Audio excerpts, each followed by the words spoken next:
मुझको, तुम जैसे नालायक मुझको बर्बाद करोगे। तुम लोगों के बाप दादाओं को भी मैंने लोहे के चने चबाए हैं। आज मैं अगर तुम लोगों जैसे लोगों की चलती ना मूवी माफिया, और तुम जैसे सड़े हुए सूडो जर्नलिस्ट की चलती, तो आज मैं इंडिया की टॉप एक्ट्रेस और हाईएस्ट पेड एक्ट्रेस नहीं होती। मैं तुम्हारे सामने हाथ जोड़ती और कह रही हूँ कि प्लीज मुझे बैन करो।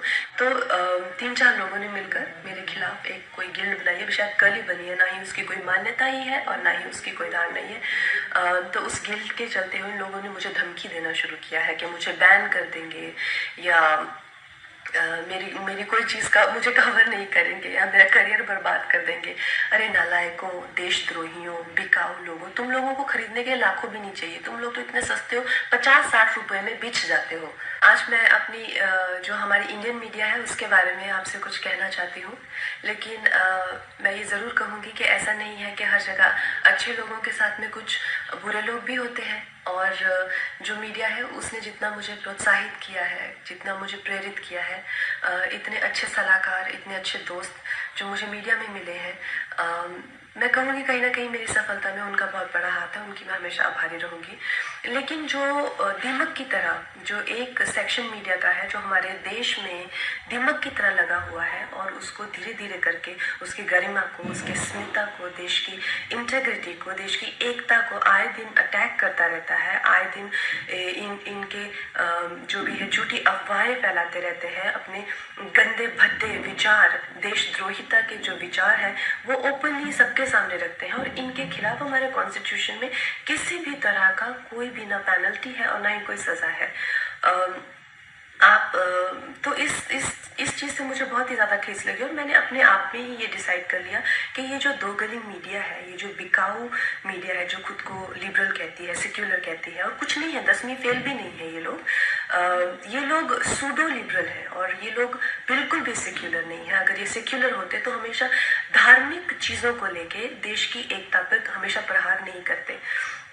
ऐसे ही एक चिंदी से जर्नलिस्ट को मैं 1-2 दिन पहले एक प्रेस कॉन्फ्रेंस में मिली, तो उसी की तरह बहुत सारे लोग हैं जो जितने भी हमारे जो सीरियस इश्यूज हैं, हमारे जो सीरियस कॉजेस हैं। वर्ल्ड एनवायरनमेंट में डे के दिन मैंने प्लास्टिक बैन को लेके एक कैंपेन किया था, जिसमें मैंने प्लास्टिक के खिलाफ ईशा योगा सेंटर के साथ में काफ़ी कुछ एक्टिविटीज़ की थी।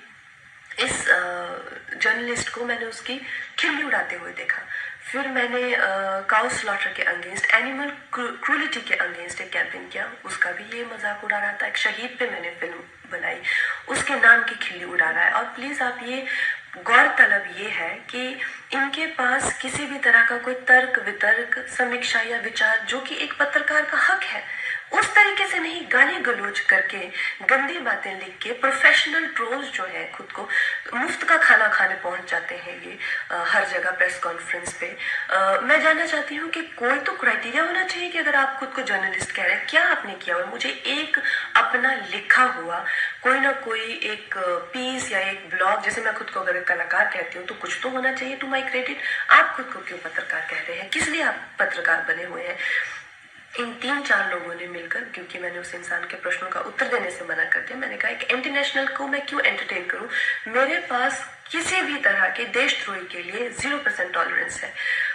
तो 3-4 लोगों ने मिलकर मेरे खिलाफ एक कोई गिल्ड बनाई है, शायद कल ही बनी है, ना ही उसकी कोई मान्यता ही है और ना ही उसकी कोई धार नहीं है। तो उस गिल्ड के चलते हुए लोगों ने मुझे धमकी देना शुरू किया है कि मुझे बैन कर देंगे, या मेरी कोई चीज़ का मुझे कवर नहीं करेंगे, या मेरा करियर बर्बाद कर देंगे। अरे नालायकों, देशद्रोहियों, बिकाऊ लोगों, तुम लोगों को खरीदने के लाखों भी नहीं चाहिए। तुम लोग तो इतने सस्ते हो, 50-60 रुपए में बिछ जाते हो। जो अपनी देश के साथ गद्दारी करे, अपनी ही थाली में जिसमें खाते हैं उसी में छेद करते हैं, क्योंकि मैं नहीं चाहती कि मेरी वजह से तुम लोगों के घर में चूल्हा जले। और इससे ज़्यादा बड़ा एहसान आप मुझ पर नहीं कर सकते कि आप मुझे बैन कीजिए। और जो भी मेरे भाई बहन इस देश के जो युवक युवतियाँ हैं जिन्होंने इन लोगों का बहिष्कार किया है, और जब मणिकर्णिका फिल्म भी आई थी और मूवी माफिया उसके अगेंस्ट पूरी गैंगअप हो गई थी, तो इन बच्चों ने इतने अच्छे तरह से हर दिन we stand with Manikarnika trend किया, उस फिल्म को बहुत सफल बनाया। फिल्म ने 150 करोड़ से ज़्यादा का बिजनेस किया। किया और इस चीज़ से मुझे इतना गर्व है अपने देशवासियों पर। आप लोगों के लिए जो हो पाएगा उससे भी ज़्यादा करके दिखाएंगे। बहुत बहुत धन्यवाद।